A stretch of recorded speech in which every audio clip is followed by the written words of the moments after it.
setelah sukses menggelar dialog publik yang disiarkan langsung dari kampus ke kampus. The best music and information. Radio Kardopa kembali di tahun 2025 ini menghadirkan dialog publik membangun generasi cerdas dari kampus ke kampus. Selamat pagi pendengar Kardopa, selamat pagi Bapak Ibu yang hadir di kampus, dan selamat pagi juga buat teman-teman mahasiswa-mahasiswi.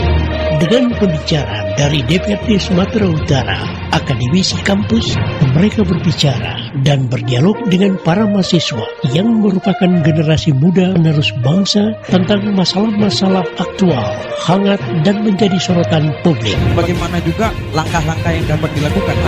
Disiarkan langsung dari Fakultas Ilmu Sosial Universitas Negeri Medan. Inilah membangun generasi cerdas dengan tema sejauh mana generasi muda cerdas berperan dalam pembangunan.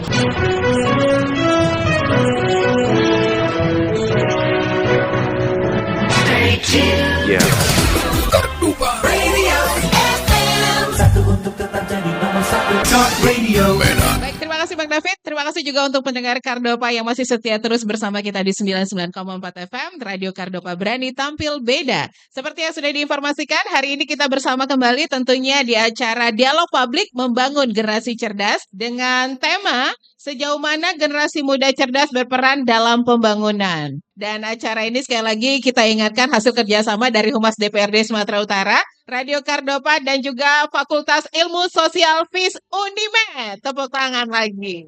Oke, terima kasih teman-teman yang sudah hadir. Sekedar informasi kalau acara Membangun Generasi Cerdas ini sudah berlangsung dari tahun 2022 sampai tahun 2025 ini. Dan ini merupakan kali yang keempat kita hadir di Unimed. 4 kali ya, nggak kerasa kita sudah bersama sama teman-teman ya. Teman-teman kasih semangat dong, selamat pagi. Pagi, yang kencang sekali lagi. Selamat pagi. Oke, sudah semangat ya. Nah, untuk membakar semangat kembali untuk pagi hari ini, kenapa saya jadi grogi nih? Kita akan opening dulu untuk menyanyikan lagu Indonesia Raya. Silakan teman-teman dan para hadirin untuk berdiri dulu sebentar. Kita akan menyanyikan lagu Indonesia Raya.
Dipersilakan duduk kembali.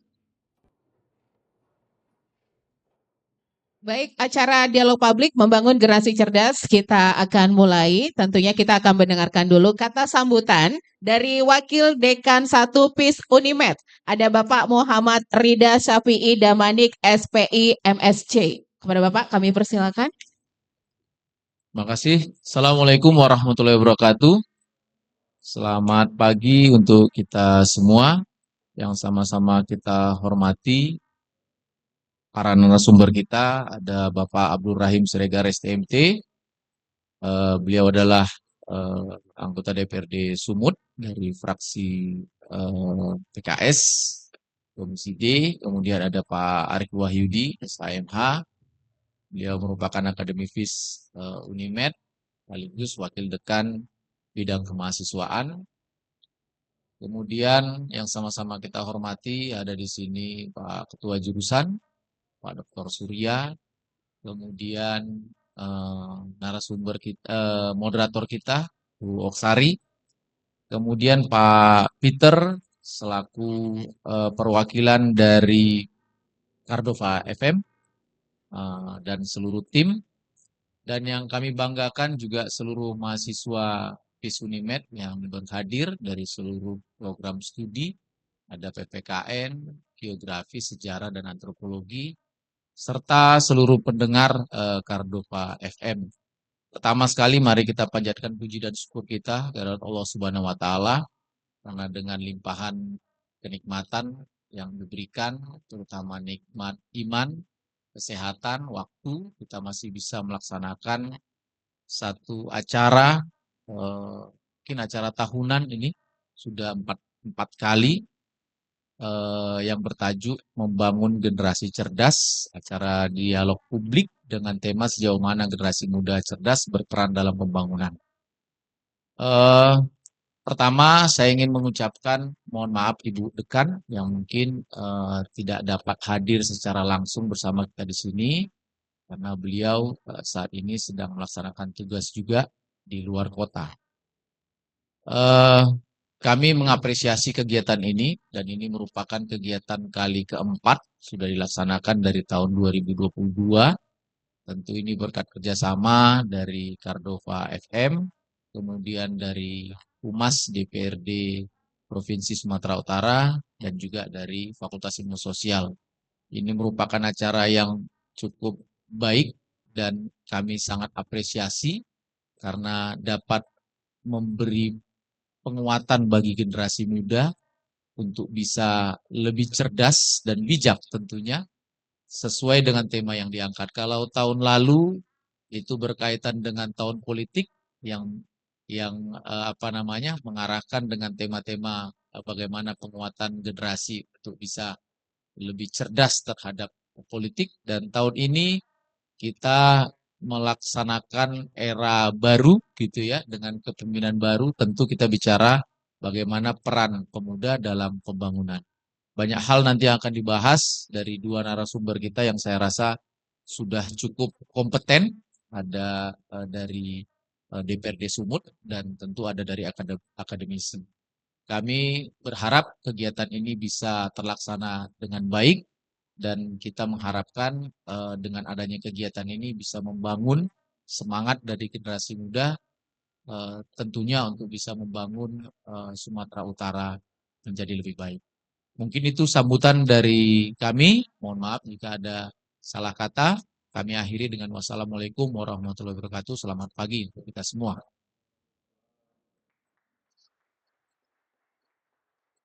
Terima kasih Bapak, waktunya sudah memberikan kata sambutan. Kita akan lanjut lagi untuk acara kita Dialog Publik Membangun Generasi Cerdas untuk pagi hari ini. Mungkin saya kasih informasi kembali kalau acara ini bisa disaksikan langsung di live Facebooknya Cardova 994 FM atau juga live streaming kita di www.cardovafm.co.id dan juga bisa didengarkan langsung di Radio Cardova 99,4 FM. Boleh kasih tepuk tangannya lagi biar kita semangat? Dialog Publik Membangun Generasi Cerdas akan saya serahkan kepada moderator kita untuk pagi hari ini. Ada Kakak Oksari Anastasia Sihaloho MPD. Selamat pagi Kakak. Selamat pagi Kak Desi ya. Ya, acara akan saya serahkan langsung ke Kakak untuk memandu acara Dialog Publik Membangun Generasi Cerdas. Silakan Kak. Ya, terima kasih kepada Kak Desi telah memperkenankan saya untuk memandu puncak ya acara Dialog Publik ini. Baik, sebelum saya mulai, mungkin saya mau sapa-sapa dulu. Kita mau sapa-sapa dulu pendengar setia Radio Cardova 99,4 FM. Berani tampil beda, gitu Mbak ya. Baik, ini tahun saya keempat, tapi tahun pertama saya jadi moderator, Pak. Jadi biasanya saya duduk di sana, hari ini saya jadi moderator gitu ya. Jadi sebuah kehormatan juga.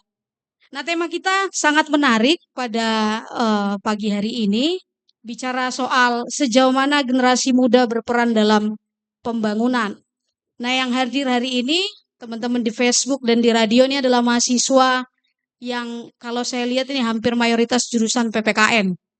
Nah, untuk membakar semangat mahasiswa jurusan PPKN, kita punya tagline, Kak Desi, dan pendengar radio.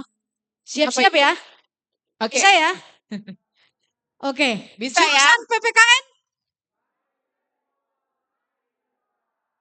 Ya, ini kayaknya karena kuenya belum dimakan nih jadi kurang semangat ini ya. Ayo, Sekali semangat lagi ya. lagi. Semangat sekali lagi nih Kak Desi ya. Jurusan PPKN. Ya, semakin berilmu, semakin bermoral.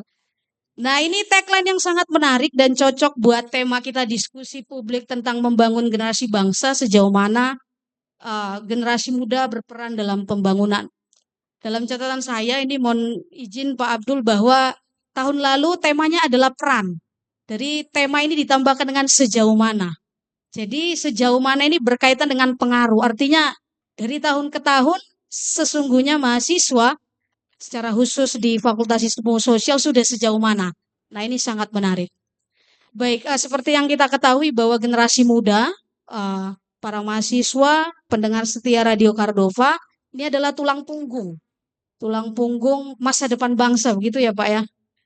Karena kalau di Sumatera Utara saja menurut catatan BPS, Badan Pusat Statistik 2024, pemuda di Sumatera Utara itu ada 3,9 juta jiwa Pak. Kalau kita persentase itu sekitar 25%, 25,95%. Nah, pemuda seluruh Indonesia itu 24%. Artinya ini mahasiswa-mahasiswa bahwa pemuda Sumatera Utara itu punya potensi dan presentasi yang tinggi untuk menentukan nasib bangsa. Gitu Pak ya. Karena besarannya itu presentasinya lebih tinggi secara nasional gitu ya. Nah, tentu ini jadi tema yang menarik untuk kita bahas. Kami Kardopa bersama Humas DPRD Provinsi Sumatera Utara telah menghadirkan dua narasumber yang luar biasa. Saya secara pribadi sebuah kehormatan bisa duduk bareng di kegiatan ini. Narasumber kita yang pertama ada Bapak Abdul Rahim Siregar STMT. Selamat datang Pak di Fakultas Ilmu Sosial. Beliau merupakan anggota DPRD Sumatera Utara, Komisi D, bagian pembangunan, bidang pembangunan ya Pak. Jadi pandangan-pandangan beliau ini perspektif beliau ini sangat relate nanti dengan tema diskusi kita, bagaimana pemuda bisa masuk dalam tata kelola pemerintahan. Dan perlu mahasiswa ketahui sebelum menjadi anggota DPRD Sumatera Utara, beliau atau Pak Abdul Rahim punya setumpuk pengalaman dalam organisasi Pak ya.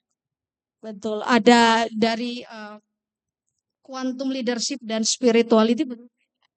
Kemudian Kampung Trainer Indonesia, Rumah Konsultan. Jadi bagi mahasiswa, beliau ini punya pengalaman organisasi yang luar biasa sehingga tema ini bagi kita juga sangat relevan. Narasumber yang kedua, tentu kalau beliau sudah kita kenal bersama ya, famous lah. Kalau nomor satu Pak Arif, nomor duanya saya kan gitu ya di fakultas itu ya. Beliau adalah akademisi, dosen jurusan PPKN di Fakultas Ilmu Sosial. Ada Bapak Arif Wahyudi SHMH. Selain sebagai dosen, beliau sekarang menjabat sebagai Wakil Dekan 3 Bidang Kemahasiswaan di Fakultas Ilmu Sosial. Perspektif beliau juga sangat menarik nanti dalam kajian tema kita, karena kan beliau membahas bagaimana sebetulnya mahasiswa hari ini punya kesempatan dan potensi tidak hanya duduk pada teori di perkuliahan, tapi bagaimana berpraktik untuk pembangunan secara khusus Sumatera Utara. Jadi untuk memulai itu kita beri tepuk tangan dulu untuk dua narasumber kita yang luar biasa. Baik, saya tidak menyiapkan pantun apapun ini ya Kak Desi ya. Biar kita diskusinya langsung menarik, langsung saja tanpa menunda waktu. Sesi pertama saya persilakan kepada Bapak Abdul Rahim Siregar STMT. Silakan Pak. Dan mohon izin Kita 10 menit, Pak. 10 menit. Iya, siap, Pak. Oke. Silakan, Pak. Assalamualaikum warahmatullahi wabarakatuh. Bersyukur kita kepada Allah Subhanahu wa taala, bersalawat kita kepada Rasulullah sallallahu alaihi wasallam. Sattabi 10 no limar sattabi. Horas tondi madingin, pir tondi matogu. Horas. Horas. Horas. Horas. Yang pakai ada tangan buat gini. Horas. Horas. Kalau nggak ada tangannya nggak usah. Tentunya pada kesempatan ini merupakan acara yang sangat menarik dan spesial bagi anak-anak kami generasi muda yang cerdas. Hormat kami pada kesempatan ini ada hadir bersama kita Pak Arif Wahyudi sebagai pembantu dekan, juga hadir Pak Peter, sahabat saya, guru saya juga. Kami sudah hampir 20 tahun bertemu. Dan ada Mbak Desi, dan satu lagi moderator kita yang luar biasa. Kalau saya lihat panggilannya saya bilang Oke Sari. Iya kan? Oke. Karena Oksari ya. Oke ya. Adik-adik sekalian, ketika kita bicara tentang sejauh mana peran generasi muda cerdas dalam membangun bangsa ini, tentunya di setiap fase Indonesia ada peran-peran pemuda generasi. Kalau kita lihat ketika mau dideklarasikan atau diproklamirkan Indonesia, ada penculikan terhadap Soekarno yang dilakukan oleh pemuda. Saat itulah peran mereka. Dan setelah kita tahu ya perjalanan panjang Indonesia sampai merdeka 80 tahun hari ini, bahwa peran-peran pemuda, generasi muda ini tidak bisa dikesampingkan. Ingat kita bahwa dulu ada namanya Bung Tomo waktu perang di Surabaya. Ya. Jadi dalam fase perjalanan Indonesia sampai 80 tahun, mereka memiliki peran-peran yang tentunya peran ini memberikan warna kepada Indonesia. Dan kalau kita lihat sehingga hari ini, kira-kira apa peran kita yang harus kita lakonkan sebagai pemuda, sebagai generasi muda cerdas? Kalau saya melihat adik-adik sekalian, bahwa dalam beberapa literatur ada 4 peran, ada 3 ya, 3 peran yang harus dilakukan oleh pemuda, generasi muda. Yang pertama adalah dia sebagai agent of change, ya, menjadi agen perubah. Tidak hanya sekedar meneruskan pembangunan, tapi dia merupakan pelaku utama perubahan itu sendiri. Ya, pelaku utama itu adalah generasi muda. Yang kedua, perannya itu adalah peran sebagai iron stock. Dia adalah cadangan masa depan. Dulu Soekarno adalah pemuda. Tapi setelah dia berusia 40 tahun dia jadi pemimpin bangsa ini. Dulu Soeharto adalah pemuda. Seperti kita. Dan saya juga dulu adalah pemuda. Pak Arif dulu adalah pemuda. Sekarang usia kami sudah jelita, jelang 50 tahun. Ya kan? Tidak terasa. Saya punya anak, 3 hari ini anak saya kuliah. Ya. Rupanya ada proses-proses ya bahwa pemuda ini merupakan iron stock, yaitu cadangan untuk masa depan. Dan harus kita gambarkan 20-30 tahun lagi siapa yang akan memimpin bangsa ini. Ya, kemarin tahun yang lalu sudah terjadi pergantian kepemimpinan, ya kan? antara Pak Prabowo Harahap kepada dari Jokowi Siregar ke Pak Prabowo Harahap. Ya, ini supaya nggak tegang kali. Kalau di Dewan sana, Bapak Ibu sekalian, kalau kita terlalu serius, ya kan banyak rapat-rapat yang kita laksanakan. Paripurna, komisi, dan seterusnya. Jadi sama anak-anak mahasiswa yang bisa bercanda kan. Kalau udah rapat di Dewan, ya kan ada yang banting meja, pukul meja. Ya, untuk apa? Untuk aspirasi masyarakat. Adik-adik sekalian, tentunya peran ketiga sebagai kita sebagai generasi muda adalah peran sebagai pemimpin. Tentunya kepemimpinan itu harus dimulai dari diri kita. Makanya ada namanya self leadership. Self leadership. Kalau saya bahasa Inggris salah paham. Biarpun saya salah mengucapkannya, tapi mahasiswa Unibet paham. Itu Pak Peter ya. Ada 3 peran tadi. Sebagai agent of change, sebagai iron stock, dan sebagai leadership. Adik-adik harus menjadi calon pemimpin masa depan. Tentunya saya ingin menggambarkan kepada kita bahwa Indonesia adalah negara besar. Saya merinding ketika Pak Prabowo waktu dia dilantik menjadi presiden, dia mengatakan bahwa Indonesia negara besar, Indonesia negara kaya, Indonesia memiliki sumber daya alam yang berlimpah. Tetapi tahukah kita adik-adik sebagai mahasiswa, saya tahu mahasiswa ini kritis, idealis, ya, cenderung untuk menghadirkan kebenaran, ya, tidak tergoyah dengan informasi-informasi yang tidak akurat. Jadi sampai hari ini perlu saya sampaikan, mungkin didengar oleh para pendengar Cordova yang ada di sekitar kota Medan, bahwa sumber daya alam kita 80% hari ini masih dikelola oleh orang asing. 80% dari Sabang sampai Merauke. Di mana generasi-generasi muda kita untuk tampil berperan di sini? Ya.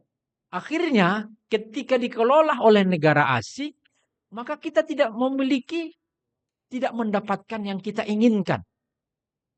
Ada satu data yang mengejutkan kita. Kalau data BPS, orang miskin di Indonesia itu 27 juta orang. Tapi data World Bank menunjukkan bahwa orang miskin di Indonesia hampir 100 juta orang. Ya. Kita yakin kalau World Bank ini tidak main-main untuk memberikan data. Artinya apa? Indonesia sudah merdeka 80 tahun, maka sebenarnya banyak hal yang harus kita lakukan perubahan di negeri ini. Tentunya adik-adik. Makanya peran-peran tentang transformasi diri, transformasi sosial, transformasi ekonomi, budaya, itu harus adik-adik lakukan dalam diri. Dan terakhir yang ingin saya sampaikan, karena kita akan lebih banyak diskusi, bahwa ada 3 bekal yang ingin saya sampaikan adik-adik, agar kita mampu berperan dalam hal pembangunan ini. Yang pertama, adik-adik harus mengenali diri kita. Siapa kita? Apa potensi yang ada dalam diri kita? Ya, makanya kita harus mengenal potensi kita. Ya, kekuatan apa yang kita miliki hari ini? Saya bisa berdebat, berdialog, saya bisa menulis. Adik-adik harus tunjukkan potensi, bakat yang ada dalam diri adik-adik. Itu yang pertama. Yang kedua, adik-adik harus menetapkan cita-cita ke depan itu. Apa cita-citanya? Apakah hanya sekedar dosen? Apakah hanya sekedar guru? Ya. Apakah kita siap menjadi pengusaha yang akan menggantikan pengusaha-pengusaha yang ada di Indonesia hari ini? Dan apakah kita siap di sini punya cita-cita menjadi anggota dewan, menjadi bupati, wali kota, menjadi gubernur? Ini harus ada dalam diri adik-adik. tetapkan cita-citanya. Dan yang ketiga adalah, yang terakhir ingin saya sampaikan, bahwa harus belajar dengan sungguh-sungguh. Ada prinsip dalam belajar yang saya pelajari dalam berbagai literatur, bahwa belajar cerdas, belajar keras, belajar cerdas, ya, belajar keras, belajar berkualitas, dan belajar tuntas.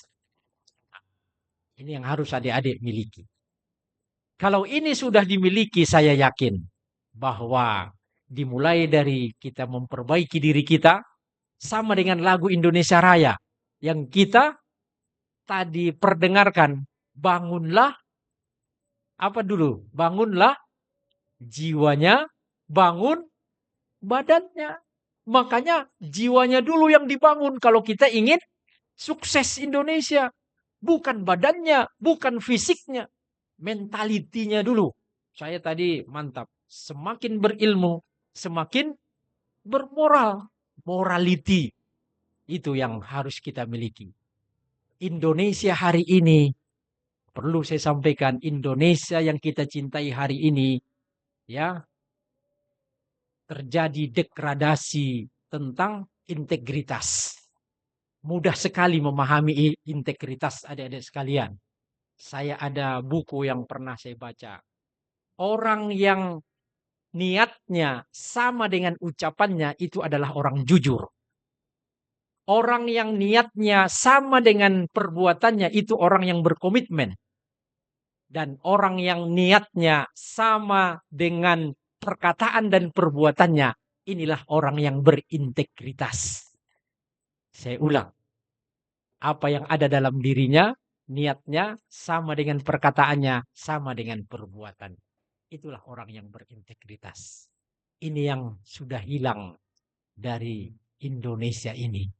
Makanya adik-adik harus muncul menjadi pemimpin-pemimpin yang insya Allah nanti akan membangun bangsa ini ke depan. Siap? Dan sekalian, siap untuk menggantikan kami menjadi hari ini? Siap? Siap. Mungkin ini yang bisa saya sampaikan. Udah pas ya? Saya ngasih pantun ya. Naik perahu di pagi hari. Cakep. Menyusuri sungai tenang berliku. Generasi muda penuh inspirasi. Mengubah bangsa yang akan maju. Ya. Menanam bunga di halaman luas. Disiram hujan tumbuh berseri. Cakep. Pemuda cerdas berpikir cermat. Jaga alam dan bangun negeri ini. Mungkin ini yang bisa saya sampaikan sebagai pengantar diskusi kita. Adik-adik punya peran, harus ada bekal agar adik-adik sukses di dalam, ya, baik di dunia nanti, di karir, dalam rangka untuk membangun bangsa yang kita cintai ini. Demikian, Assalamualaikum warahmatullahi wabarakatuh. Baik, sekali lagi boleh kita beri tepuk tangan kepada Bapak Abdul Rahim. Baik, sangat menarik apa yang disampaikan oleh Bapak Abdul Rahim. Setidaknya menjelaskan bahwa setiap fase peran pemuda itu punya peran yang strategis ya Pak ya. Dari mulai masa sebelum kemerdekaan sampai detik ini Pak ya. Kemudian ada tiga peran pemuda tadi, mulai dari agen perubahan, agent of change. Kebetulan di sini Pak ada dari SEMAF ya, Senat Mahasiswa Fakultas. Nah ini sebetulnya yang jadi pendobrak mahasiswa-mahasiswa untuk menyuarakan kondisi gitu Pak ya. Nanti coba kita diskusi banyak tentang itu. Kemudian sebagai iron stock atau cadangan masa depan dan juga sebagai pemimpin. Jadi perlu diketahui mahasiswa semua dan para hadirin ini Pak, saya dulunya adalah mahasiswa Pak Arief Pak. Jadi satunya mahasiswa Pak Arief. Jadi saya nggak mau menyebut Pak Arief bukan pemuda lagi, tapi artinya sudah digantikan. Nah kalian juga punya kesempatan yang sama gitu ya. Nah Boksari sudah mencontohkannya kan begitu. Jadi tidak selamanya bahwa pemimpin-pemimpin hari ini itu akan digantikan oleh kalian nantinya, gitu ya. Jadi Nanti silahkan yang mau ditanya kepada Pak Abdul Rahim setelah narasumber yang kedua, kepada Pak Arief. Kita persilakan, waktunya sama Pak, 10 menit. Gitu ya. Silakan Pak. Baik, terima kasih Bu Oksari. Oke Sari tadi kata. Iya. Baik, Assalamualaikum warahmatullahi wabarakatuh. Selamat siang, salam sejahtera untuk kita semua. Pak Abdul Rahim Sregar yang sama-sama kita hormati, Pak Peter, senior kita yang luar biasa, Bu Desi, Bu Oksari, adik-adik mahasiswa, serta tentu saja para pendengar Radio Kardopa 99,4 FM berani tampil beda, di mana saja berada pada siang hari ini. Saya alhamdulillah diberikan kesehatan seperti Bapak Ibu dan semua kita semua pada hari ini sehingga kita bisa berkumpul untuk membicarakan tema yang sangat menarik ini. Dan tadi sudah disampaikan berulang-ulang bahwa ini adalah keempat kalinya. Oksari 4 kali ya menjadi melaksanakan ya hari ini. Terus saya ini ketiga kali jadi narasumber. Jadi terima kasih Pak Peter dan tim Kardopa untuk kesempatan ini. Dan ini keempat kalinya juga Unimed kedatangan anggota DPRD Provinsi Sumatera Utara dengan gayanya masing-masing. Tapi semuanya bersemangat, terutama ketika berbicara tentang pemuda. Dan hari ini temanya sejauh mana peran pemuda dalam pemuda cerdas. Jadi Pak Peter suka tidak hanya menggunakan kata pemuda, tapi selalu menggunakan kata pemuda cerdas. Ya, mungkin diskusi ini ditujukan bagi pemuda yang cerdas. Nah, kalau dia tidak cerdas, dia mungkin tidak bisa tangkap inti diskusi, kira-kira begitu ya. Nah, tapi sesungguhnya seluruh pemuda Republik Indonesia cerdas. Persoalannya kesempatan untuk mencerdaskan dirinya yang berbeda-beda, sehingga jangkauan kecerdasannya kemudian menjadi berbeda juga. Nah, kalau pertanyaannya sejauh mana peran pemuda dalam pembangunan, tadi dengan penuh semangat Pak Abdul Rahim Sregar sudah menyampaikan kepada kita. Tapi kalau saya menjawabnya sederhana saja. Sejauh mana peran pemuda dalam pembangunan? Perannya unlimited. Jadi tidak bisa diukur dalam ukuran statistik yang sederhana gitu. Karena seluruh pemuda itu kemudian menjadi elemen kunci dalam pembangunan. Saya kira Bung Karno menggambarkan dengan jelas ya dalam ungkapan-ungkapan beliau tentang peran vital para pemuda ini. Kata Bung Karno, 1000 orang tua bisa bermimpi. Jadi karena saya dan Pak Abdul Rahim sekarang orang tua, kami bermimpi. Tapi satu pemuda bisa mengubah dunia. Nah, itu kata Bung Karno. Kemudian kata Bung Karno juga, beri aku 1000 orang tua, niscaya akan kucabut semeru dari akarnya. Tapi beri aku seorang pemuda, niscaya akan kuguncangkan dunia. Nah, itu peran vital pemuda. Cuma pertanyaannya adalah, itu pemuda seperti apa yang dimaksud oleh Bung Karno? Bung Karno itu umur belia 26 tahunan itu sudah berpidato secara internasional di forum PBB. Wakilnya, Bung Hatta, di bawah 20 tahunan itu sudah berbicara di depan pengadilan di mahkamah di negeri Belanda membela Indonesia merdeka. Wah, masih muda. Dipo sekarang ketua HMJ, berapa umurnya? 22 tahun ya. Nah, belum pernah berpidato di depan rektor bahkan. Ya kan? Dan kalau Bung Hatta itu berpidato di sana. Kita punya Muhammad Yamin waktu itu yang jadi pemuda. Kemudian yang pada saat kemerdekaan, orang-orang yang menculik, yang tadi diceritakan oleh Pak Abdul Rahim, itu ada pemuda-pemuda aktivis waktu itu yang wawasan kebangsaan, kepengetahuan, dan lainnya kita tidak ragukan lagi. Apalagi semangat nasionalismenya. Nah, tetapi konteksnya memang berbeda. Waktu itu yang diperjuangkan lain. Pemuda-pemuda itu memiliki satu tujuan yang sama untuk memerdekakan diri dalam sebuah ikatan kebangsaan. Yang hari ini kita nikmati, darah-darah itu, nyawa-nyawa yang terbuang itu, yang hari ini kita nikmati semua.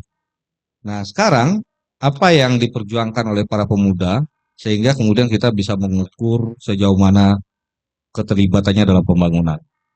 Jangan-jangan pemuda kita hari ini itu tidak sedang menyiapkan diri untuk menjadi generasi emas di tahun 1945, Pak Ibrahim. Tapi justru mereka sedang cemas bahwa mereka akan menjadi generasi yang khawatir ya di tahun 2045. Nah, maka realitas ini kita tidak boleh tutup mata gitu. Nah, dengan hadirnya para anggota dewan dalam diskusi yang penting ini, terima kasih nih Pak Peter. Ya, setidaknya nanti dari ruang dewan bisa kita lihat kebijakan-kebijakan konkret minimal untuk para pemuda Sumatera Utara bisa hadir sebagai WD3 wakil dekan bidang kemahasiswaan. Biasanya urusan para pemuda yang berlabel mahasiswa di divisi ini ke saya itu hanya 3 aja Pak. Pertama urusan prestasi. Ini ada mahasiswa-mahasiswa berprestasi, juara debat, bahasa Inggris juga ada di dalam ruangan ini Pak Peter. Yang sampai ke nasional, ikut kan kreativitas mahasiswa juga ada. Dipo kemarin sempat, Dipo itu ketua himpunan mahasiswa jurusan PPKN. Itu dia sempat program MPKM di mana Dipo kemarin? Nah, di Malang. Jadi potensi mahasiswanya, urusan prestasi. Yang kedua ke saya itu urusan kelangsungan kuliah. Nah, ini yang paling banyak. Urusan beasiswa, nggak ada uangnya untuk melanjutkan perkuliahan dan seterusnya. Dan yang ketiga, perkelahian. Jadi 3 hal itu yang datang. Syukurnya perkelahian ini tidak terlalu banyak karena kalau di FIS dia semakin berilmu, semakin bermoral. Jadi rendah. Yang sering mahasiswa saya diganggu oleh mahasiswa fakultas yang lain. Nah, itu yang sering saya tangani. Jadi 3 hal itu yang berhubungan dengan kemahasiswaan. Tapi kalau kita lihat secara nasional, persoalan-persoalan yang akan dihadapi oleh para calon pemimpin bangsa ini itu tidak sederhana.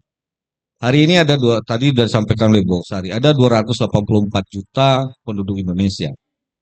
Di Sumatera Utara per tahun 2025 BPS mencatat penduduknya itu 15.785 orang. Jadi di luar Pulau Jawa, wilayah yang paling padat penduduk itu adalah Sumatera Utara. Nah, dari 15 juta itu 24,28%-nya itu adalah pemuda. Secara nasional, jumlah pemuda kita kurang lebih 22,99%. Jadi dari 5 orang penduduk Indonesia itu 1 orang pemuda. Banyak jumlahnya. Dan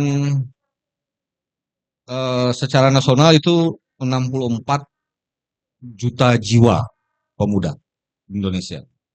Nah, yang menarik adalah dari pemuda itu 69,75% itu belum menikah. Jangan lihat ke saya, Pak. Ya, termasuk Opsari ya. Nah, 69,75% itu belum menikah. 29,10% menikah. Jadi kalau banyak yang khawatir tentang pernikahan usia dini, sebenarnya pernikahan usia dini umur di bawah 16 tahun di Indonesia itu tercatat di BPS itu 1,6% saja. Kalau ada orang bercanda jumlah perempuan lebih banyak dibandingkan jumlah laki-laki itu canda yang bohong sebenarnya. Karena data BPS tidak menunjukkan begitu. Nah, perbandingan perempuan dan laki-laki di Indonesia 100 perempuan, 100 laki-laki, 102 perempuan. Jadi hanya lebih 2 saja, tidak lebih 2 kali lipat. Nah, jadi itu seluruh potensi. Makanya Undang-Undang Pemuda tidak menggunakan buku BPS kalau kalian baca, teman-teman mahasiswa baca dan pemirsa baca di rumah, itu tidak menggunakan pemuda dan pemudi. Tapi pemuda laki-laki dan pemuda perempuan bahasanya. Nah, kenapa digunakan begitu? Untuk sesuai dengan konteks SDGs untuk menunjukkan tingkat bahwa ada kesamaan gender, bukan kesamaan, ada kesetaraan gender dalam hal-hal tertentu.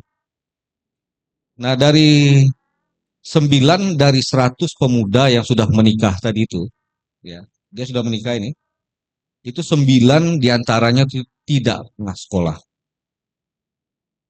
Nah, jadi bisa kita bayangkan di 2045 nanti generasi yang dihasilkan oleh mereka kira-kira seperti apa?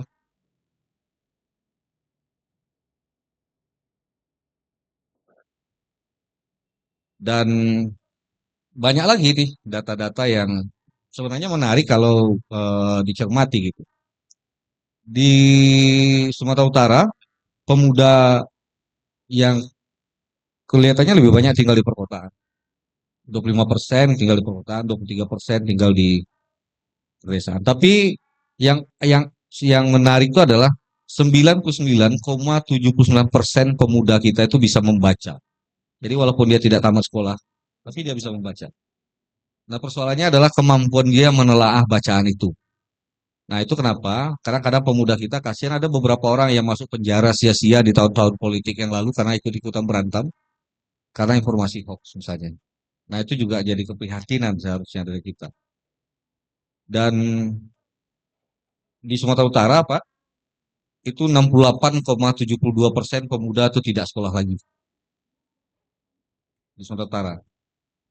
Memang lebih rendah dibandingkan angka nasional. Kalau angka nasional itu 70,80%. Nah, kita 68,72% itu tidak sekolah lagi pemudanya. Nah, sarjana di Sumatera Utara ini itu hanya 10,72%. Sarjana, lebih rendah dibandingkan Aceh yang 13,26% dan Sumatera Barat yang 14,48%. Nah, itu realitas. Jadi, mimpi Bung Karno tadi, mimpi orang tua kita tadi itu. Nah, agak sulit kita mewujudkannya kalau konteksnya begitu. Nah, data yang lain, survei dari Kementerian Teknologi Pendidikan itu mengatakan begini, 40% siswa SMP itu tidak mencapai tingkat literasi minimum 40%. Nah, kemudian hanya 35% siswa SMA yang mampu memahami bacaan kompleks. Nah, ini juga memprihatinkan ya. Lalu 30% sekolah negeri di Indonesia kekurangan ruang kelas yang layak. Kemudian hanya 60% sekolah yang memiliki akses ke listrik dan air yang stabil. Nah, kekurangan 50% sekolah di Indonesia itu kekurangan laboratorium sains dan komputer. Nah, jadi gimana kita akan membicarakan peran pemuda dalam pembangunan kira-kira? Dan banyak persoalan. Ya, dengan semangat saja kan nggak bisa nih ya. Nah, realitas yang paling mengejutkan itu 2025 ini, Forum Ekonomi Dunia itu merilis di tahun 2025 akan ada pekerjaan-pekerjaan yang akan hilang dan memang akan ada pekerjaan-pekerjaan yang dibutuhkan. Ada 15 profesi yang terancam punah karena gempuran AI, Artificial Intelligence, dan perkembangan teknologi. Teller bank itu diprediksi bakal tidak ada lagi. Karena semua orang sudah menjadi teller untuk bank sendiri. Tukang pos, kasir dan loket, data entry, sekretaris administrasi. Untungnya anggota dewan masih ada, Pak, dan dosen. Ya syukurnya. Jadi kalau bercita-cita jadi anggota dewan dan dosen sekarang itu terjamin keadaannya masih ada di masa yang akan datang. Nah, staf akuntansi, pembukuan, legislator juga diprediksi bakal hilang. Legislator dan pejabat pemerintahan. Statistik, asuransi keuangan, sales door to door, satpam, manajer kredit dan pinjaman, penyelidik dan pemeriksa klaim, penguji software, relationship manager. Nah, ini bakal hilang. Diprediksi 2030. Nah, kira-kira begitu ya, akan ada. Nah, seluruh pekerjaan yang muncul itu nanti berkaitan dengan kecerdasan buatan, artificial intelligence. Kemudian sustainable spesialis, orang-orang yang bicara soal sustainable, keberlanjutan, dia spesialis belajar. Misalnya masuk PPKN, dia memiliki kemampuan memprediksi PPKN yang akan datang, masuk geografi dan sejarah dan antropologi memiliki kemampuan itu. Tapi kalau dia hanya bicara bidang keilmuannya saja, pasti tenggelam. Analisis bisnis, analis keamanan dan macam-macam. Nah, jadi seluruh bentuk pekerjaan baru yang akan muncul itu tuh membutuhkan kapasitas berpikir seperti kapasitas Bung Karno, Bung Hatta dan teman-temannya. Nah, sementara kondisi Indonesia hari ini tahun 2025 berdasarkan World Population Review, ya Sumatera Utara termasuk Indonesia saya kira, jadi termasuk di dalam ini. Itu posisi Indonesia dari 208 negara, kita level pendidikan ada di peringkat ke-67, Pak. Ya, memang di Asia Tenggara kita ada di peringkat 4. Nah, yang naik itu Korea Selatan. Tahun lalu 2023 Korea Selatan itu di nomor 2, sekarang dia nomor 1 mengalahkan Denmark. Makanya banyak orang Indonesia ke Korea-Koreaan mungkin. Nah, di skor PISA kita, ya PISA ini untuk kemampuan matematik, skor sains dan skor membaca, hasil penilaiannya, Indonesia itu peringkat 69 dari 80 negara. Jadi kita level ya peringkat ke-12 bawah, masih ada di bawah kita memang, 12 lagi, kira-kira begitu. Nah, skor PISA di ASEAN juga begitu. Nah, untuk pengantar diskusi, tadi Pak Abdul Rahim membakar dengan semangat, saya membakar dengan realitas, berdasarkan data-data yang ada. Saya kira itu, Ustaz. Terima kasih. Saya kembalikan. Baik, terima kasih kepada Pak Arief, kita beri tepuk tangan. Ya, data-data realitasnya lumayan ini ya Pak ya, dinamis ya, dari waktu ke waktu. Tapi yang saya coba tangkap tadi, peran kita itu unlimited. Wah, itu peran pemuda itu unlimited. Jadi harusnya tidak berkesudahan ya Pak ya, tanpa batas. Kemudian tadi Pak Arief juga bicara soal tantangan-tantangan kita ke depan, isu-isu, bahkan ada beberapa pekerjaan yang hilang. Tapi dosen aman Pak ya, guru juga aman ya Pak. Tapi pertanyaannya buat mahasiswa, guru yang hari ini dan akan datang, itu berbeda Pak ya. Jadi butuh kompetensi lain gitu Pak ya. Jadi sekali lagi terima kasih kepada dua narasumber kita sudah menyampaikan paparan materi tentang sejauh mana generasi muda berperan dalam pembangunan. Nah selanjutnya kita akan break sebentar 3-4 menit. Mahasiswa boleh minum sambil mempersiapkan ya beberapa pertanyaan kepada narasumber kita. Begitu ya Kak Desi ya.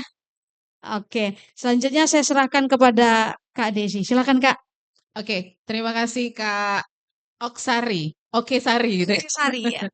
Tapi agak gimana didengar Pak Arief ya menyampaikan agak-agak serem kita ini diganti dengan AI gitu nanti. Serem sih. Serem Kak, serem. Tapi gimana generasi muda kita mau cerdas ya Pak kalau segala fasilitas tadi banyak yang tidak terpenuhi gitu ya Pak ya. Iya. Menuju 2045 bukan Indonesia cemas ya Pak.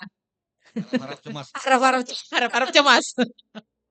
Oke, baik buat teman-teman mahasiswa jangan lupa untuk siapkan pertanyaannya. Kita akan break dulu 3-4 menit. Nanti kita akan masuk ke dialog publik untuk tanya jawab. Silakan mau bertanya apa saja dengan Bapak anggota dewan kita ada Pak Rahim ya, dengan Pak Arief juga silakan mau bertanya. Kita break dulu, kita kembali ke studio, nanti kita lanjut lagi dialog publik membangun generasi cerdasnya. Stay tuned. Kardoba Radio FM. Satu untuk tetap jadi nomor 1. Talk Radio Medan. Membangun generasi cerdas dengan tema sejauh mana generasi muda cerdas berperan dalam pembangunan. Dan acara ini sekali lagi kita ingatkan hasil kerjasama dari Humas DPRD Sumatera Utara, Radio Kardopa dan juga Fakultas Ilmu Sosial FIS Unimed. Tepuk tangan lagi. Masih semangat teman-teman? Masih. Oke, sekarang kita akan masuk ke dialog publik untuk tanya jawab ya kepada kedua narasumber. Dan acara ini sekali lagi kita ingatkan hasil kerjasama dari Humas DPRD Sumatera Utara, Radio Kardopa dan juga Fakultas Ilmu Sosial FIS Unimed. Tepuk tangan lagi.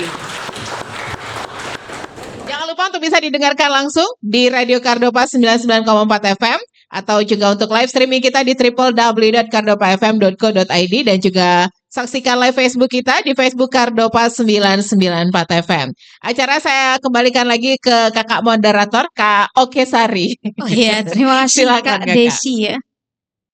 Terima kasih Kak Desi masih bersama saya. Udah cocok ya Kak ya, jadi ini ya, penyiar ya. Masih bersama saya. Duet nanti kita ya. Boleh.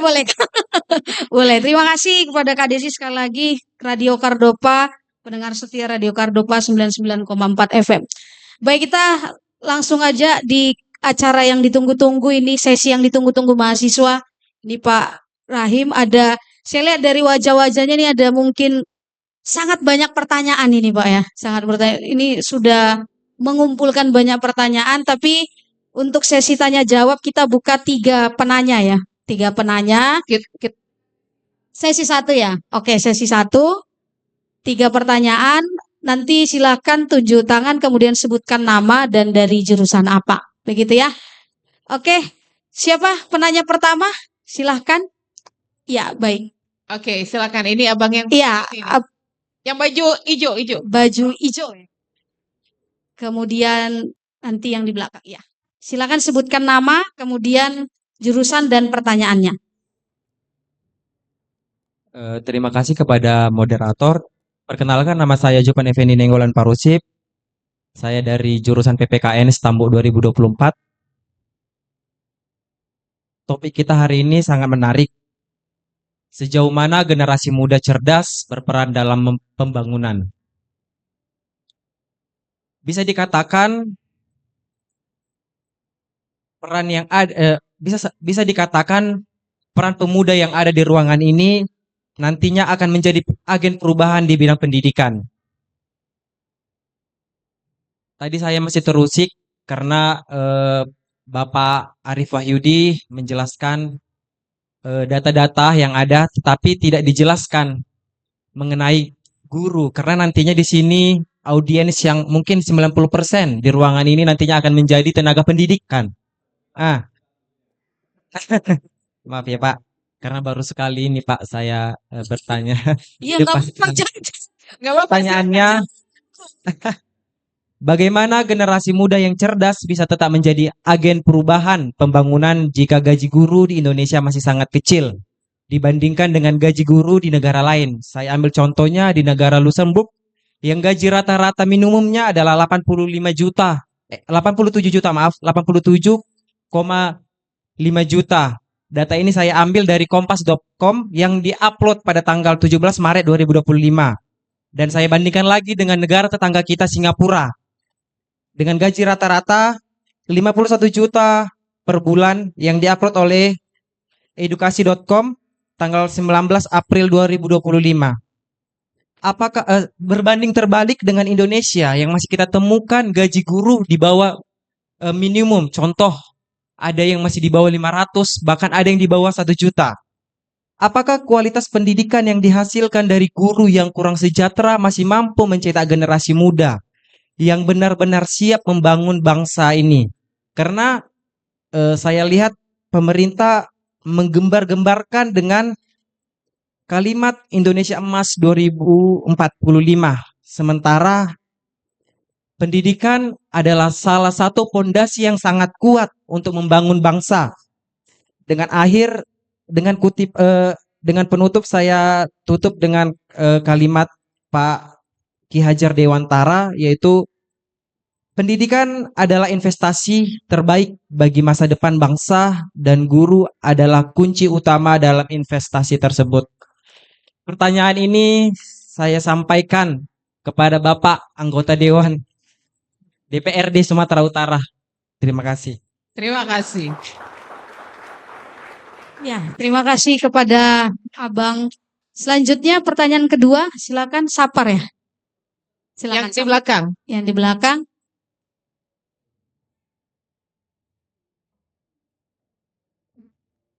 Oke. Bismillahirrahmanirrahim. Assalamualaikum warahmatullahi wabarakatuh. Perkenalkan, saya Sapuran Brutu dari jurusan PPKN. Mungkin saya yang paling tua di sini, Pak, semester 8. Alhamdulillah, saya sudah kedua kalinya. Kalau Ibu Sari tadi udah ketiga kalinya, saya udah kedua kalinya mengikuti kegiatan ini, membangun generasi cerdas. Yang pertama kali dulu di ruang ya biro, ya. Saya juga ikut bertanya dulu, Bu, bersama Pak Sawal dan Pak Wakil Ketua DPRD sekarang. Jadi Pak, izin sekali lagi saya Sapuran Brutu dari mahasiswa jurusan PPKN, Pak. Kita temanya ini sejauh mana generasi muda cerdas berperan. Generasi cerdas, generasi muda yang cerdas itu berperan, bukan baperan. Kan begitu? Nah, jadi Pak, mohon izin kalau pemuda di masa Soekarno dulu, diculiknya Soekarno, dibawanya ke Rengas Dengklok. Kalau saya sendiri Pak, alhamdulillah kawan-kawan udah berperan. Menurut saya udah berperan. Beberapa kali mengkawal kasus-kasus seperti ya mengadvokasi masyarakat. Semalam ya mengkawal masyarakat Desa Rambung Baru dan Bingkawan yang dicederai hak-haknya oleh PT. Dan alhamdulillah di dapil Bapak juga kita kawal Dapil 7 ya Pak ya, Tabaksel. Termasuk itu di Padang Lawas, Desa Tobing Tinggi, masalah konflik agraria. Itu Pak. Jadi alhamdulillah Pak ya, di jurusan PPKN ini mahasiswa-mahasiswanya aktif, bukan hanya sebagai guru, tapi ada juga mengadvokasi masyarakat. Begitu Pak. Nah jadi pertanyaan saya Pak, bagaimana solusi konkret untuk mewadahi pemuda saat ini, khususnya Sumatera Utara, dalam hal pembangunan? Itu pertama. Yang kedua Pak, saya pernah daftar masalah petani milenial Sumatera Utara. Itu bagaimana program selanjutnya? Itu kan termasuk aspek pembangunan di bidang agraria, di bidang pangan, kan begitu.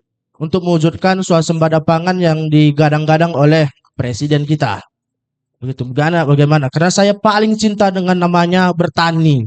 Karena petani ini tidak digantikan oleh AI. Nggak bisa AI menanam jagung, Pak. Nggak bisa AI menanam sawit atau padi. Tetap dengan tangan kita, sekalipun itu dibantukan oleh mesin. Begitu, Pak. Mungkin itu saja yang dapat saya sampaikan. Terima kasih. Wassalamualaikum warahmatullahi wabarakatuh. Waalaikumsalam. Terima kasih. Tepuk tangan dulu. Terima kasih Ananda Saparudin ya. Ada penanya lagi sebelum? Oke. Satu lagi ya? Iya, satu lagi. Oke. Satu lagi Kak Desi. Dipo, silakan Dipo. Tadi Dikirim kemana aja ini kemana Kak? aja? Siap kemana aja dia. Siap kemana Silakan. aja? Silakan Dipo. Oke, baik. Sebelumnya, Assalamualaikum warahmatullahi wabarakatuh. Selamat siang buat kita semuanya. Oke, baik. Sebelumnya, perkenalkan nama saya Dipo Piswatama. Saya berasal dari jurusan PPKN semester 6, angkatan 2022. Sebelum saya bertanya, saya mengutip salah satu kutipan dari dari Nelson Mandela, mohon maaf, Nelson Mandela. Jadi Nelson Mandela itu mengatakan bahwasannya pendidikan adalah senjata ampuh untuk mengguncangkan dunia, kawan-kawan. Nah, jadi dibalik dari saya katakan ini adalah seminar ya, seminar sejauh mana generasi muda cerdas berperan dalam pembangunan. Kalau tadi Bapak anggota DPRD Sumut mengatakan bahwasanya peran-peran yang tokoh-tokoh terdahulu di Indonesia di masa kemerdekaan Indonesia, kalau dari saya ya, peran saya di sini adalah untuk berdialog, berdiskusi sama mahasiswa jurusan PPKN.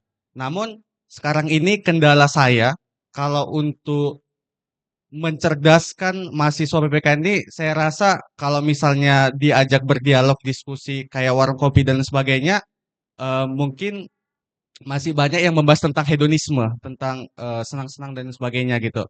Nah, terus saya di sini berpikir kalau misalnya peran saya itu adalah untuk mencerdaskan negara Indonesia, saya rasa saya sudah termasuk berkontribusi di negara Indonesia karena saya sudah mengikuti program kampus mengajar dan magang MSIB di Provinsi Jawa Timur, Malang, dan di Sumatera Utara ini. Namun kendala saya di sini adalah apakah teman-teman di sini tertarik untuk mengikuti itu apa enggak itu.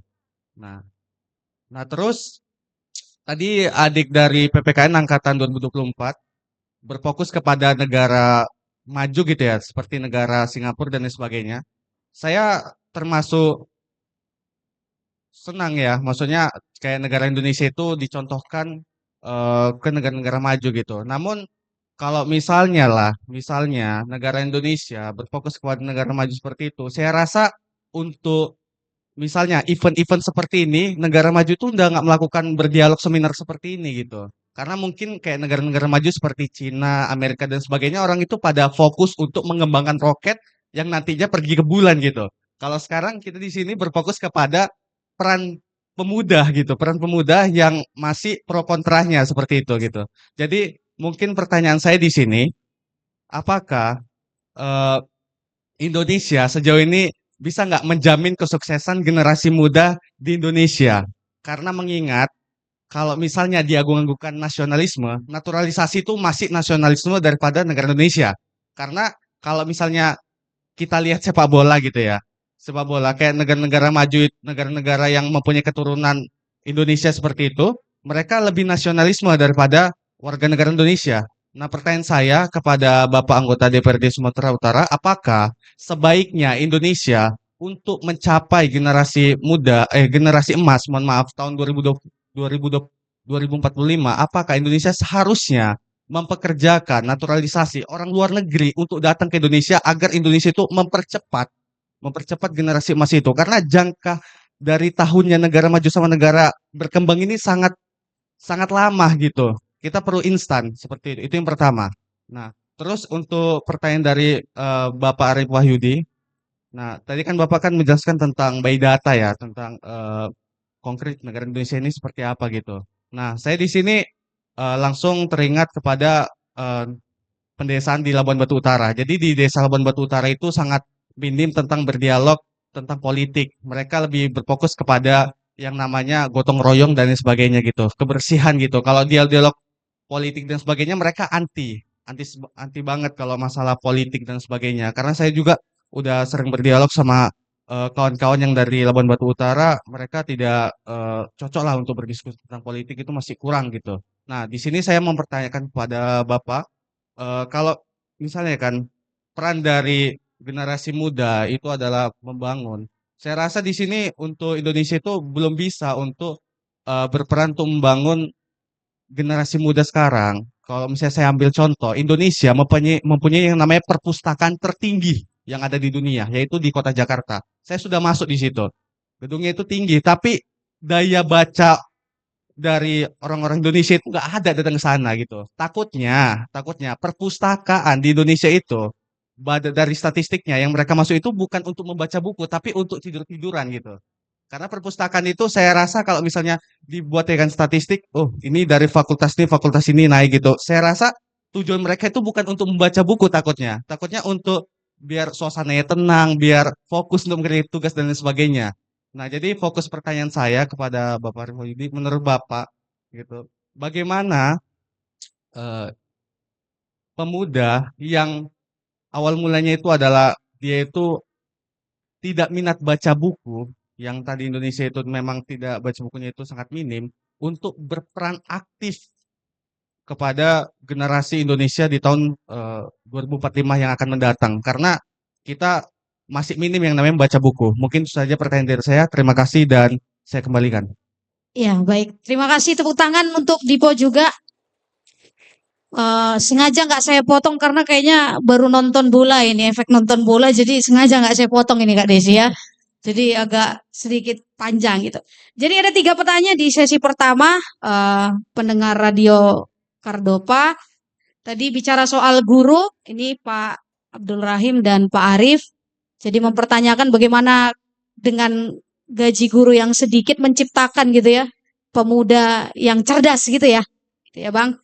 Kemudian tadi Saparudin, Pak, ini Saparudin memang kalau bicara agraria di kelas ini suaranya bisa 10 kali lipat Pak ini. Lantang sekali bicara soal agraria. Dugaan saya lahannya banyak ini Pak ya. Di kampungnya ya. Ya Kak Desi, lahannya banyak. Jadi bagaimana solusi Mau konkret? jadi petani milenial. Iya, petani milenial. Ditanyakan juga bagaimana kelanjutan program petani milenial. Dan sepertinya mahasiswa hari ini Pak, menurut Saparudin itu perlu wadah ya, yang konkret gitu ya Sapar ya, bagi untuk membantu pembangunan Sumatera Utara. Dan yang terakhir tadi ada Dipo, apakah perlu naturalisasi gitu? Jadi kita sering akibat bola ini karena bolanya berkembang untuk di sektor-sektor pembangunan bahkan mungkin pemimpin perlukah naturalisasi gitu? Kira-kira. Dan kemudian kepada Pak Arif tadi di post secara khusus bagaimana dengan pemuda dengan tingkat baca yang rendah, literasi yang baca itu mampu aktif gitu ya untuk mencapai generasi emas 45. Baik, itu 3 penanya mungkin ke Pak Rahim dulu. Boleh. Silakan Pak. Ya, terima kasih Bapak Ibu dan pendengar Radio Cardova dan adik-adik sekalian. Saya yakin dalam 1 jam ini kita ingin sudah membongkar tentang Indonesia yang kita cintai ini. Tadi saya memancing kita dengan persoalan-persoalan yang ada. Tadi by data Pak Arif menyampaikan bahwa sebenarnya kondisi saat ini kita mulai dari mana ini? Mau mulai dari mana kita? Ya, kalau kita lihat kita coba komparasi dengan negara-negara lain yang kita duluan merdeka dengan mereka, tapi mereka sudah bisa sukses, maju, dan perhatian kepada pendidikan dan guru itu sangat konsen gitu. Kita sudah 80 tahun merdeka. Sumber daya alam kita berlimpah, luar biasa. Tapi kita belum mendapatkan sesuai dengan ekspektasi dan harapan-harapan kita. Oleh karena itu, adik-adik sekalian, tentunya kalau saya melihat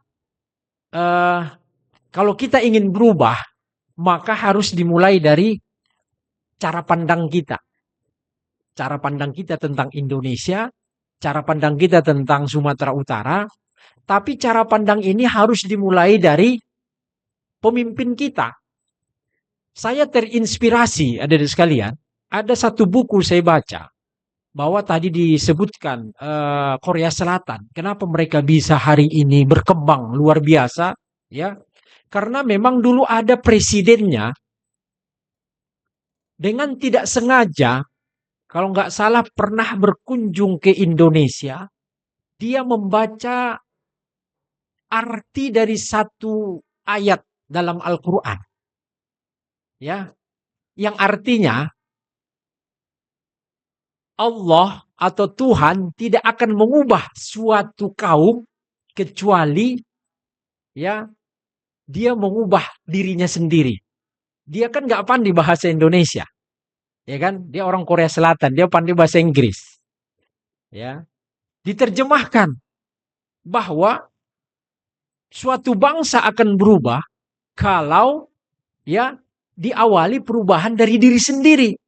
Makanya dari ayat inilah akhirnya dia buat tulisan di istananya bahwa kalau kita Korea Selatan ingin berubah, harus kita mulai dari diri kita.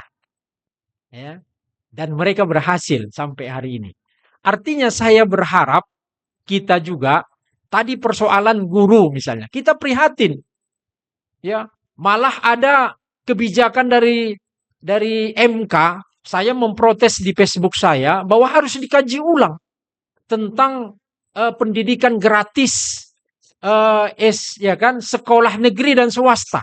Sementara tadi sarana prasarana 30% pendidikan, data yang disampaikan Pak Arif itu belum memadai. Belum lagi gaji guru. Ya. Dan makan siang gratis, biarpun PKS berkolaborasi dengan Prabowo, saya termasuk mengkritisinya. Makan siang gratis seharusnya harus dipetakan, adik-adik sekalian, bahwa banyak siswa-siswa itu tidak makan makanan itu di lapangan. Dan itu membutuhkan anggaran hampir 300 triliun per tahun kalau ini dijalankan.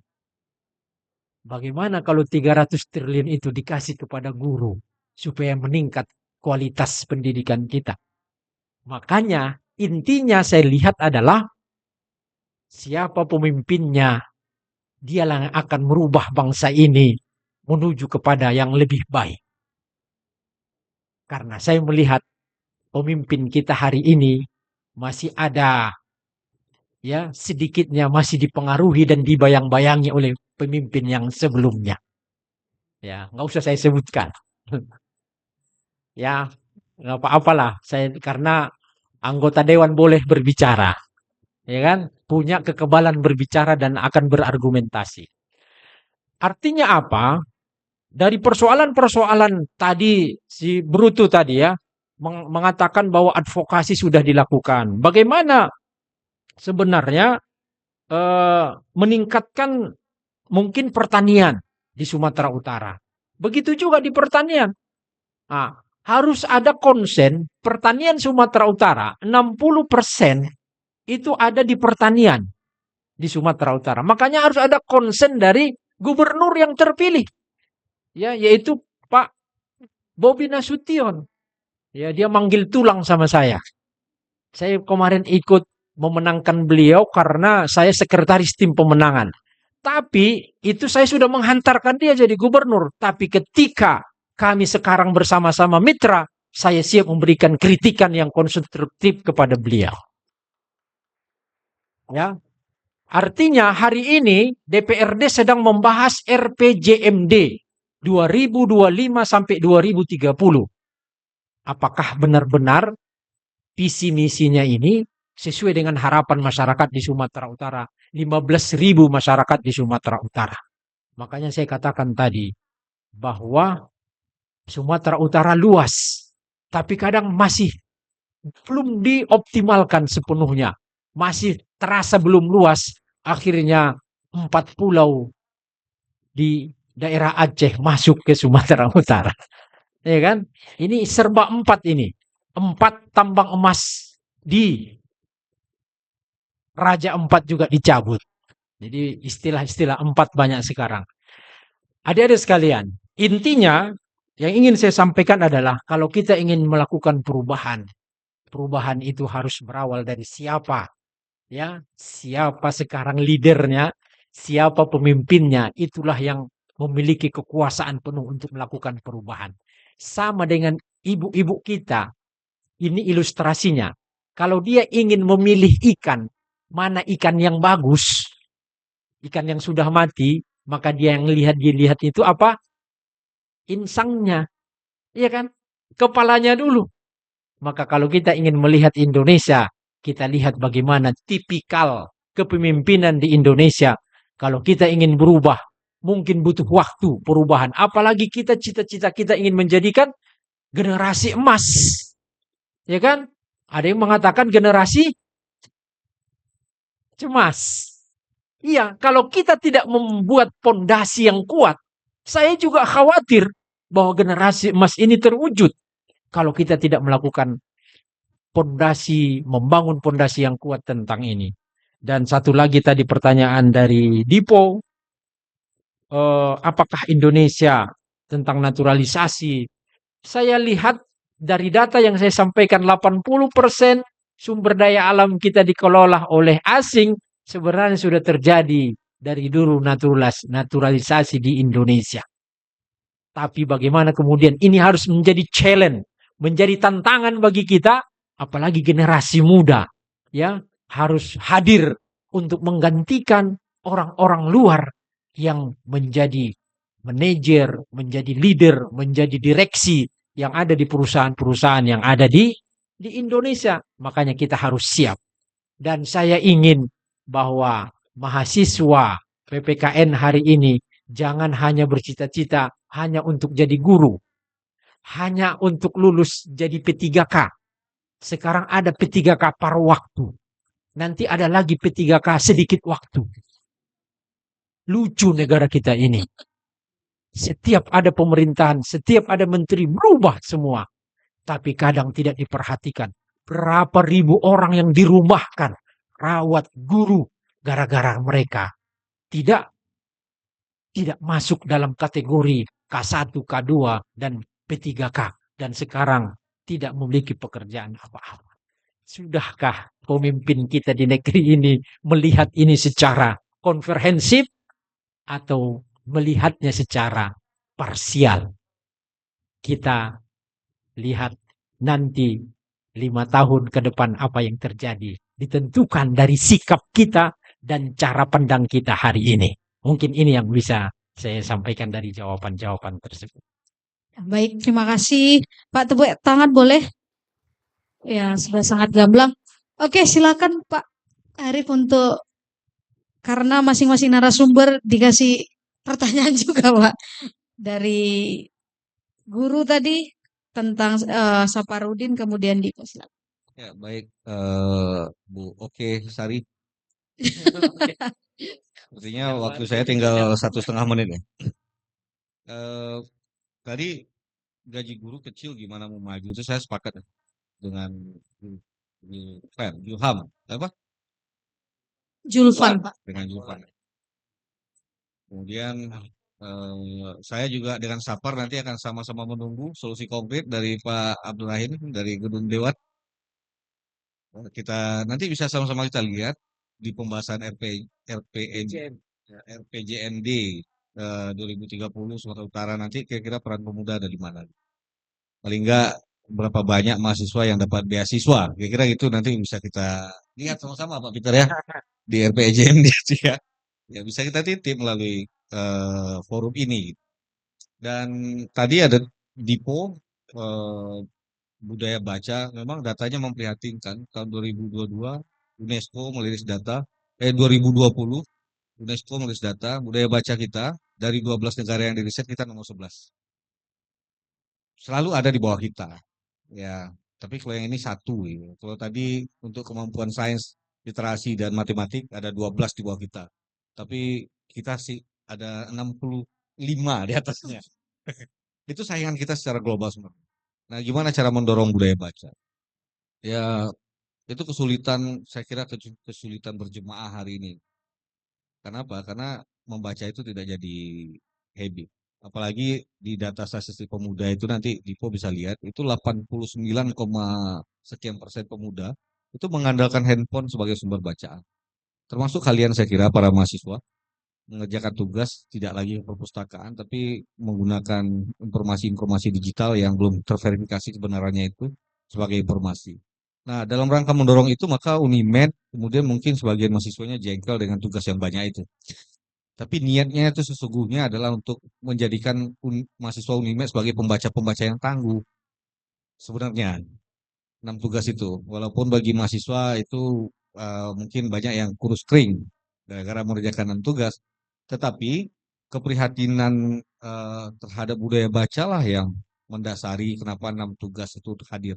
Jadi di Indonesia ini Pak Abdul Rahim cuma Unimed yang ada 6 tugas wajib untuk semua mata kuliah. Critical book, critical journal, mini riset, tugas rutin, project, apa lagi?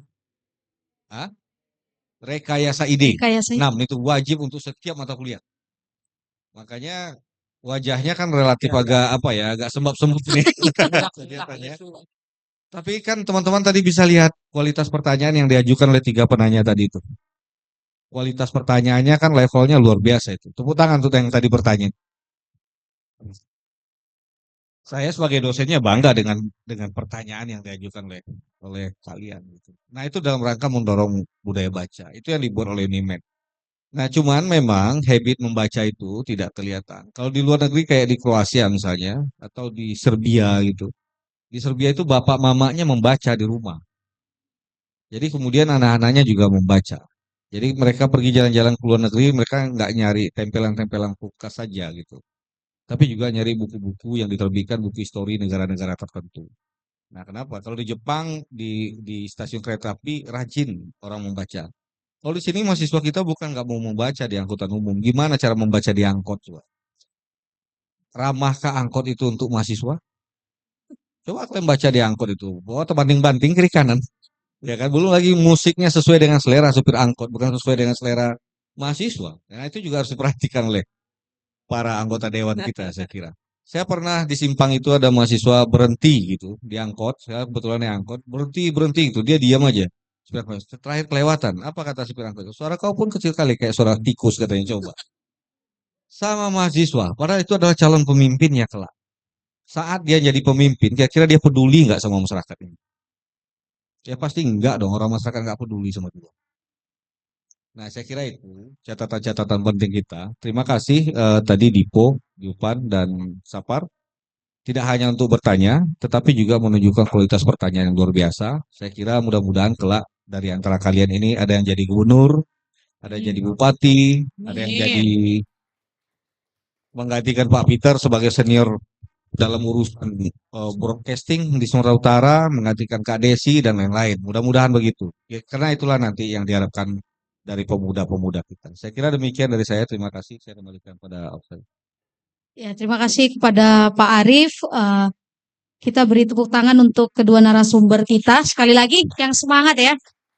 Oke, baik. Saya pikir saya mungkin berulang-ulang terima kasih pada 3 penanya, pertanyaan yang sangat berkualitas dari Julfan, Saparudin, Dipo, dan sudah dijawab juga dengan luar biasa dari Pak Abdul Rahim dan Pak Arief untuk menguatkan. Tadi Pak Abdul Rahim bicara soal mindset ya Pak, cara pandang.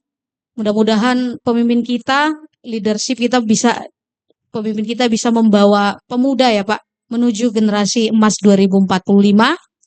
Dan Pak Arief tadi menekankan pentingnya bahwa mahasiswa itu punya berbagai potensi, terutama di jurusan PPKN tidak hanya jadi guru, punya kesempatan-kesempatan tidak hanya jadi guru, tapi banyak lulusan-lulusan kita berkecimpung dalam berbagai bidang. Baik, diskusi kita, dialog publik membangun generasi cerdas dengan tema sejauh mana peran generasi muda dalam pembangunan telah mencapai titik akhir. Saudara, sekali lagi terima kasih kepada seluruh peserta yang hari ini hadir. Ada jurusan PPKN, Geografi, Sejarah, dan Antropologi. Terima kasih saya juga kepada dua narasumber yang luar biasa, pada Pak Abdul Rahim, kepada Pak Arief Wahyudi. Tentunya saya juga mengucapkan terima kasih kepada Cardova FM 99,4 FM atas dialog interaktif yang luar biasa. Ini adalah salah satu wadah konstruktif Pak Peter.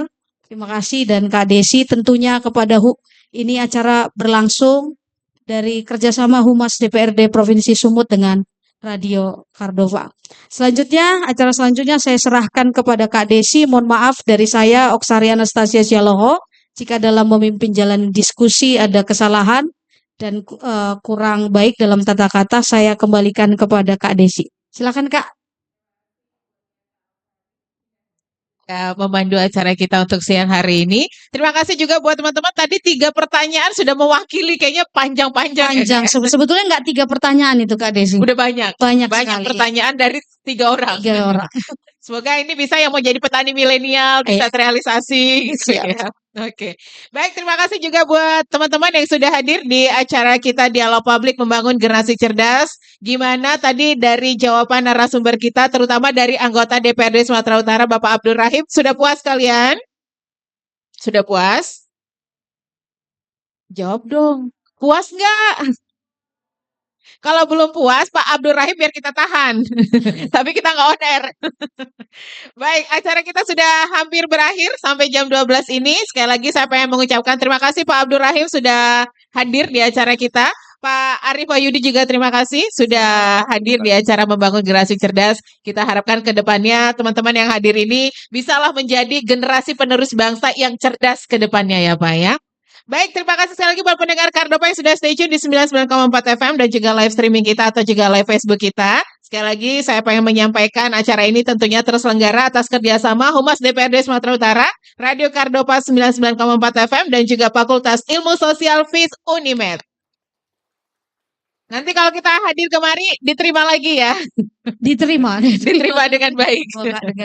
Acara harus kita akhiri, tapi Pak Abdul Rahim sama Pak Arief Wahyudi jangan kemana-mana, kita ada sesi penyerahan sertifikat piagam juga, dan ada sesi foto-foto juga bersama teman-teman semuanya ya. Membangun generasi cerdas harus kita akhiri sampai di sini dengan tema sejauh mana generasi muda cerdas berperan dalam pembangunan. Terima kasih sekali lagi untuk kebersamaannya, kita harus pamit. Mudah-mudahan kita bisa ketemu di lain waktu. Kayaknya aku nggak bisa tutup dengan pantun. Tadi sudah ditutup dengan pantun Pak Abdul Rahim. Selamat siang, kita kembali ke studio. Silakan.